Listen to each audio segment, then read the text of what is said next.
다 함께 사도신경으로 신앙고백하심으로 1월 27일 목요일 새벽 예배를 시작하겠습니다. 전능하사 전지를 만드신 하나님 아버지를 내가 믿사오며 그 외아들 우리 주 예수 그리스도를 믿사오니 이는 성령으로 잉태하사 동정녀 마리아에게 나시고 본디오 빌라도에게 고난을 받으사 십자가에 못 박혀 죽으시고 장사한 지 사흘 만에 죽은 자 가운데에서 다시 살아나시며 하늘에 오르사 전능하신 하나님 우편에 앉아 계시다가 저리로서 산자와 죽은 자를 심판하러 오시리라.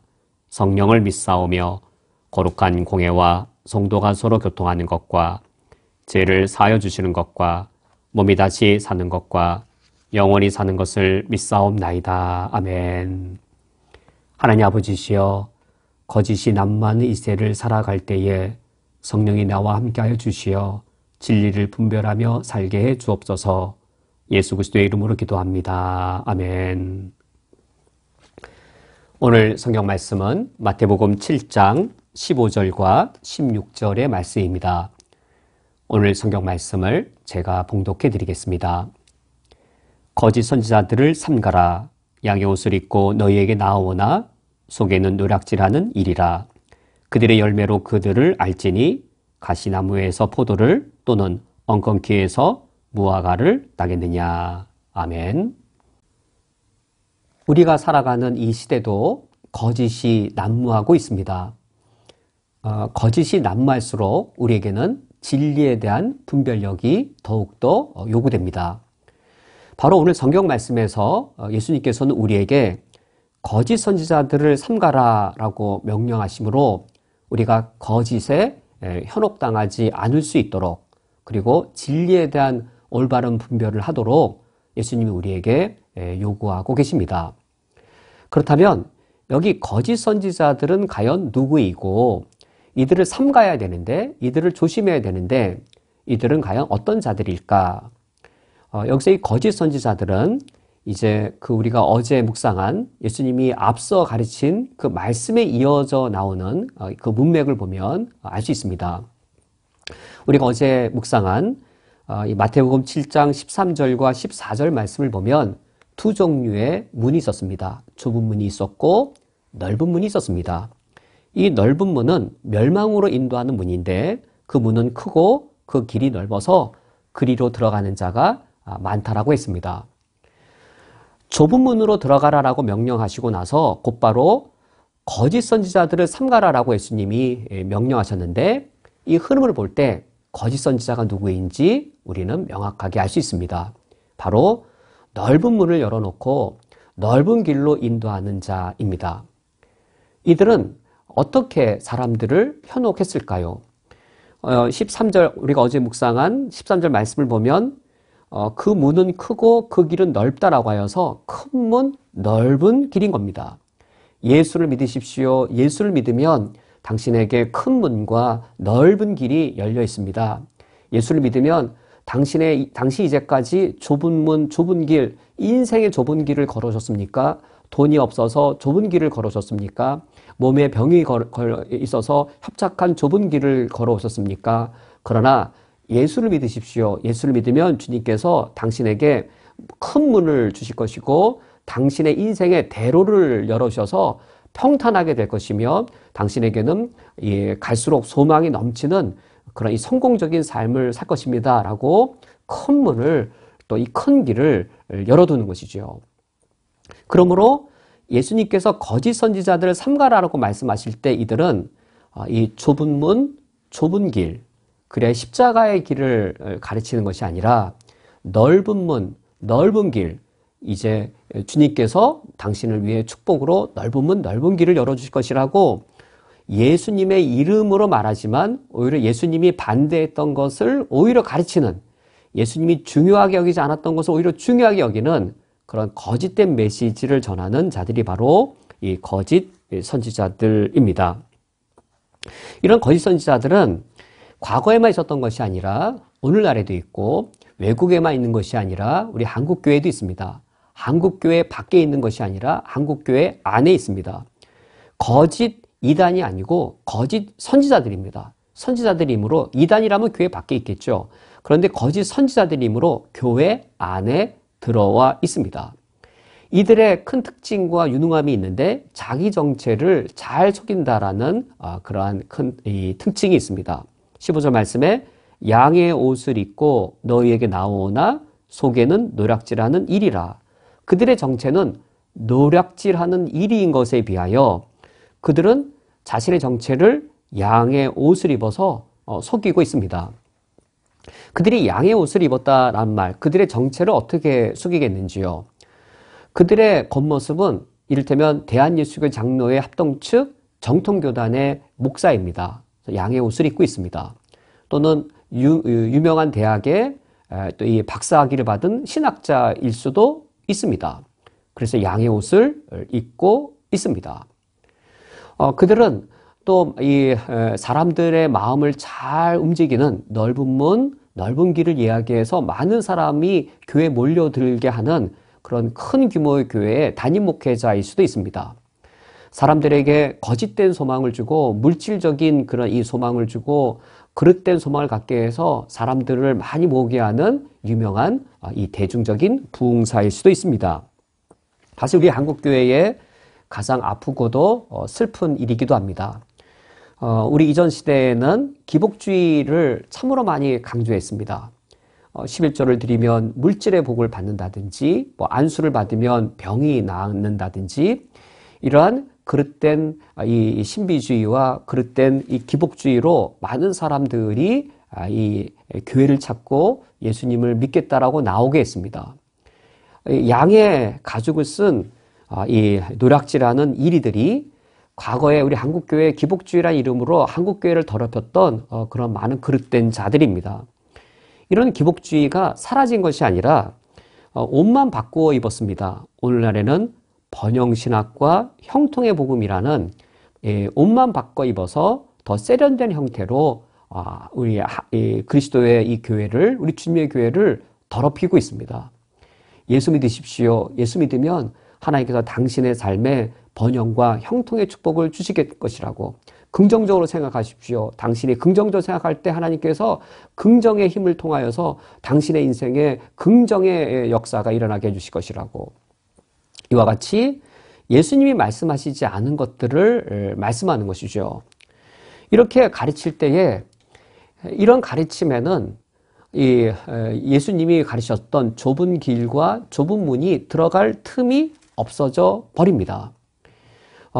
이렇게 말할 때 많은 사람들이 교회로 몰려들어서 겉모습으로는 교회가 규모가 커진 것 자체가 교회 성장으로, 교회 부흥으로 예수 믿는 사람이 늘어서 복음화가 된 것처럼 보일지 몰라도 오히려 이것이야말로 교회의 본질을 더럽히는 예수님께서 금하셨던 바로 그 일입니다. 예수님께서는 우리에게 이런 거짓 선지자들을 삼가라. 그들의 정체를 숨기고는 그들을 삼가라라고 우리에게 말씀하십니다. 그러면 이 사람이 거짓 선지자인지 참된 선지자인지 그 사실은 어떻게 알 수 있을까요? 그 사실은 대단히 어려운 것일까요? 대단히 쉬운 일일까요?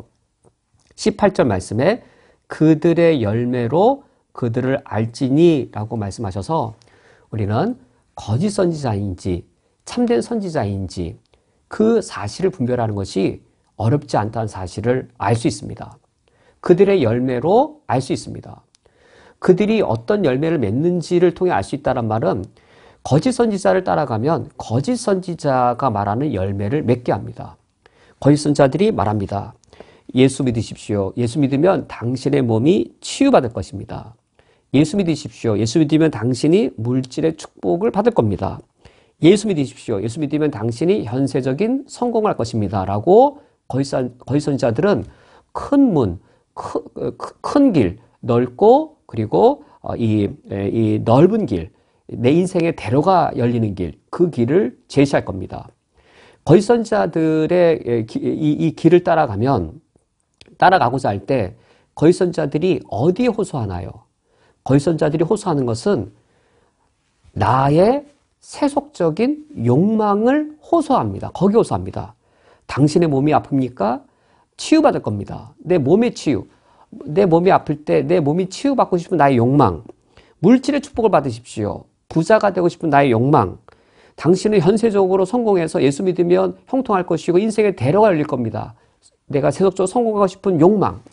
거짓 선지자들은 열매를 통해서 할 수 있는데 거짓 선지자들이 우리에게 요구하는 것을 보면 자기들도 이 외제차 목회자가 외제차에 이 엄청나게 부를 본인도 쌓고 살면서 이제 그걸 약속하는 것이죠. 우리에게 거짓 선지자가 우리의 어떤 부분을 우리의 어떤 부분에 호소를 하냐면 우리의 몸, 우리의 평안, 우리가 생각하는 세속적인 성공, 우리 이런 육적이고 현세적인 것에 자꾸 호속해서 우리로 하여금 넓은 길을 가도록 우리 이끌어냅니다. 이것에 비하여 참된 선지자는 과연 어디에 호소할까요? 우리의 몸과 우리의 물질과 우리 현세적인 성공에 호소하는 것이 아니라 우리의 신앙에 호소합니다. 십자가의 길을 가야 된다라는 우리의 신앙에 호소합니다. 열매로 알게 되어집니다.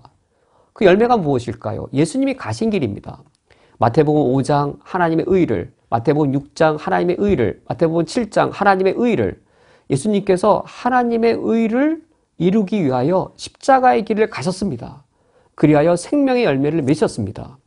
참된 선지자는 바로 이것을 전하는 자입니다. 좁은 문, 좁은 길, 십자가의 길, 그러나 하나님의 의의 길, 그래야 생명을 살리는 길.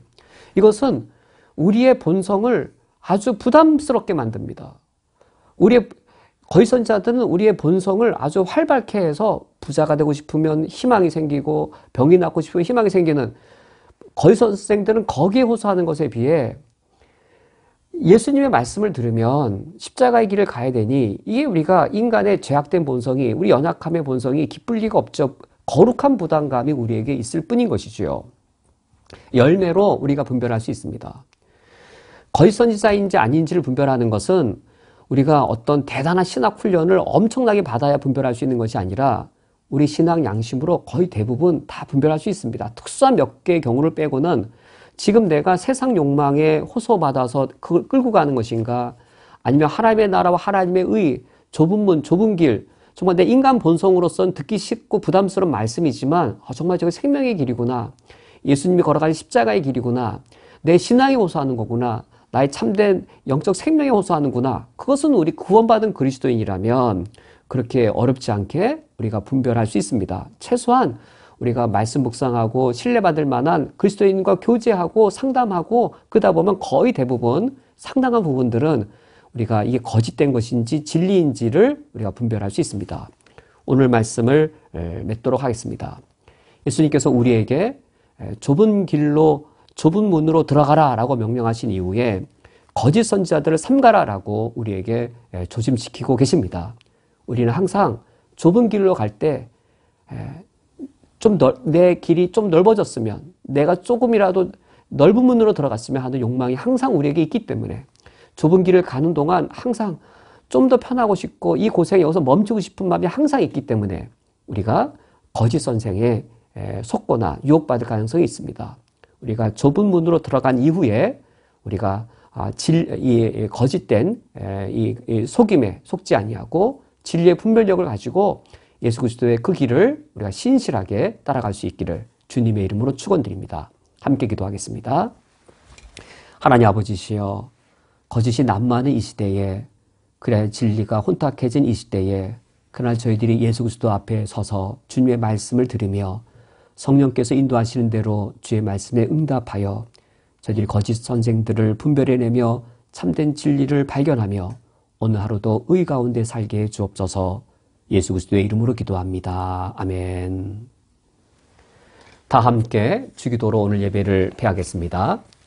하늘에 계신 우리 아버지여, 이름이 거룩히 여김을 받으시오며 나라가 임하시오며 뜻이 하늘에서 이루어진 것 같이 땅에서도 이루어지이다. 오늘 우리에게로 양식을 주시옵고 우리가 우리에게 죄 지은 자를 사하여 준 것 같이 우리 죄를 사하여 주시옵고 우리를 시험에 들게 하지 마시옵고 다만 악에서 구하시옵소서. 나라와 권세와 영광이 아버지께 영원히 쌓옵나이다. 아멘.